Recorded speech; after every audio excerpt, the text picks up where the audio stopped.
Assalamualaikum warahmatullahi wabarakatuh. Kami dari kelompok 3 akan mempresentasikan hasil diskusi kami. Adapun materi yang akan kami presentasikan yaitu tentang database.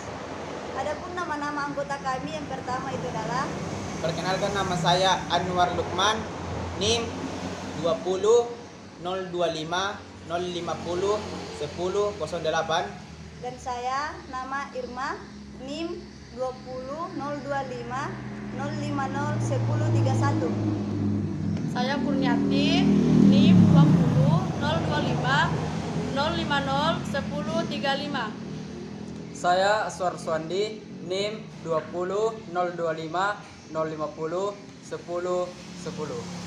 Saya Citra Isnita, NIM 20 025 050 1016. Saya Jumarni, NIM 20 025 050 1034. Saya Irmayanti, NIM 20 025 050 1032. Saya Asriani, NIM 20 025 050 1009. Dan saya Alfian Irmayanti, NIM saya 20 025 050 1005. Sekian perkenalan dari kami. Assalamualaikum warahmatullahi wabarakatuh. 1, 2, 3. Database atau pangkalan data merupakan istilah teknologi jaringan komputer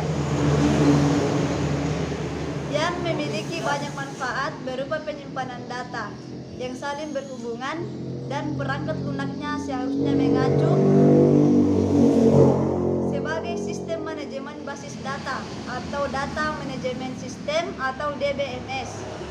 Secara umum, database berfungsi sebagai wadah tempat informasi dan dapat disimpan pada suatu program.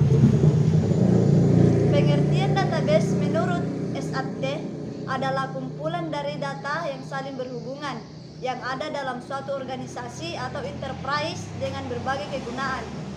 Sementara, menurut seorang ahli lain bernama Jogianto, database adalah kumpulan informasi dan data yang saling berhubungan satu sama lain, di mana data disimpan dalam repositori di luar komputer dan dibutuhkan perangkat lunak untuk mengelolanya. Adapun fungsi database, yang pertama, mengelompokkan data dan informasi sehingga lebih mudah dimengerti. Yang kedua, mencegah terjadinya duplikat data maupun inkonsistensi data.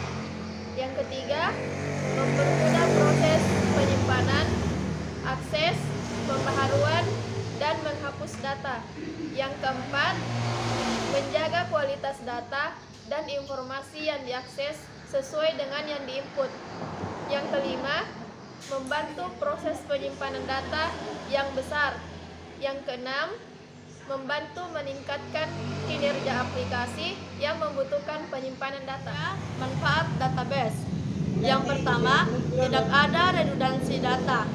Database dapat membantu meminimalkan redundansi data. Redundansi adalah munculnya banyak data dalam file yang berbeda. Yang kedua, integritas data terjaga. Database memastikan integritas data yang tinggi, di mana database akan memastikan keakuratan, aksesibilitas, konsistensi, dan kualitas tinggi pada suatu data. Yang ketiga, menjaga independensi data. Database menjaga independensi data di mana orang lain tidak dapat mengubah data meski data bisa diakses.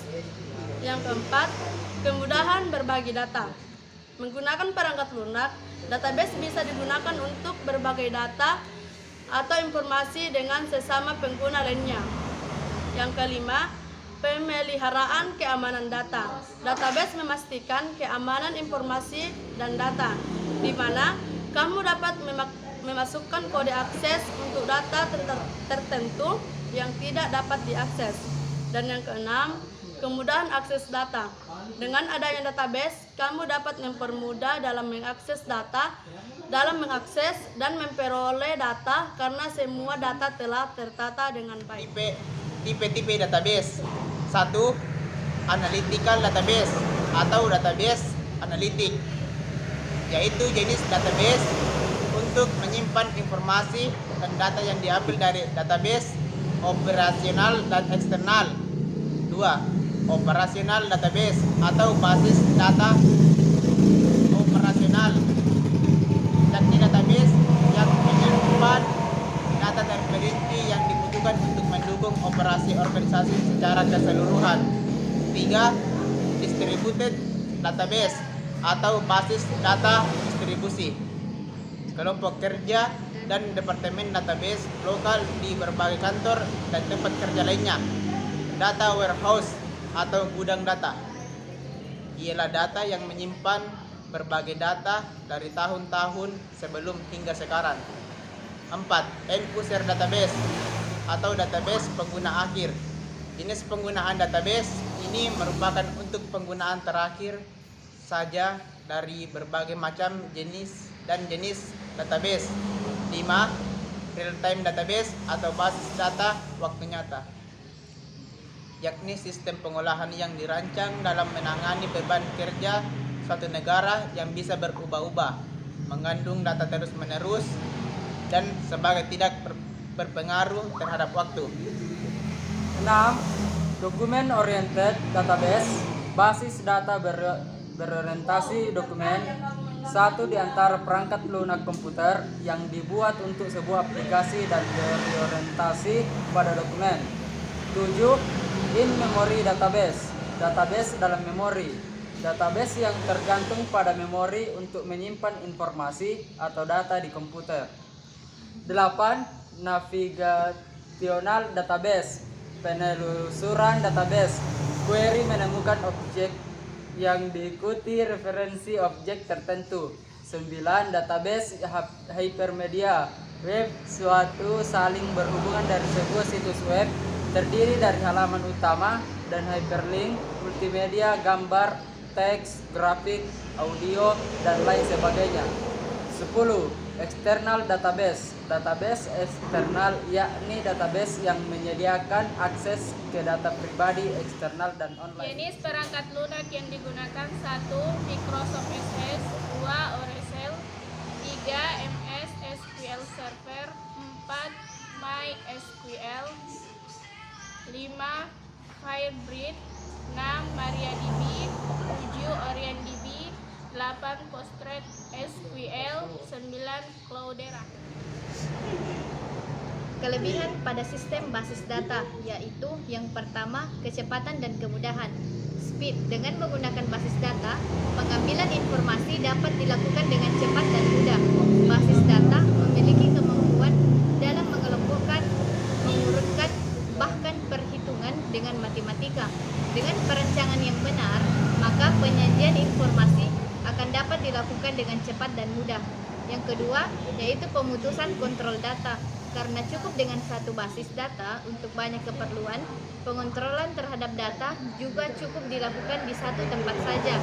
Jika ada beberapa perubahan data alamat mahasiswa misalnya, maka tidak perlu kita mengupdate semua data di masing-masing bagian, tetapi cukup hanya di satu basis data.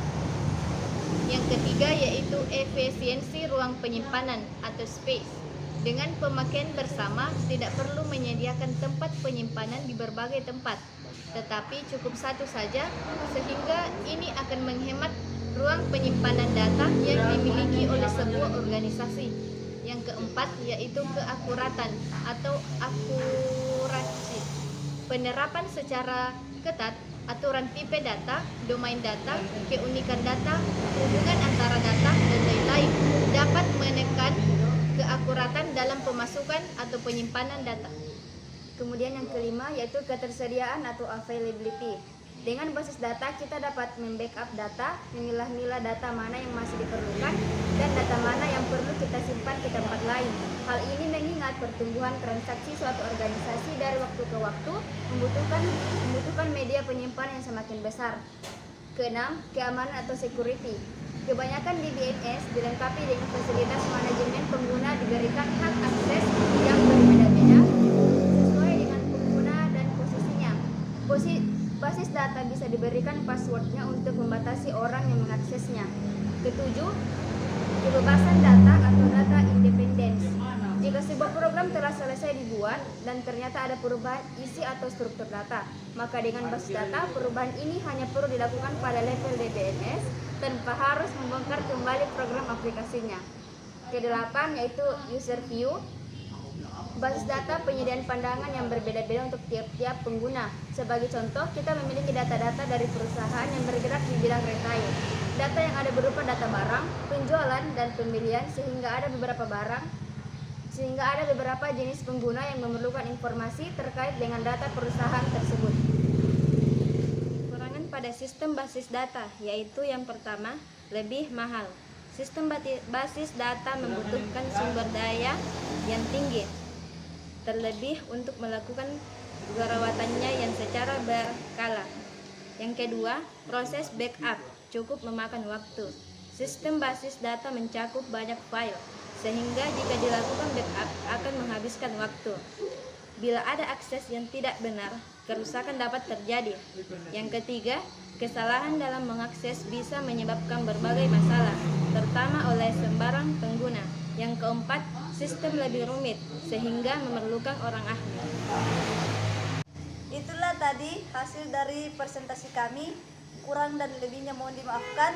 Sekian dan terima kasih. Assalamualaikum warahmatullahi wabarakatuh. Waalaikumsalam warahmatullahi wabarakatuh.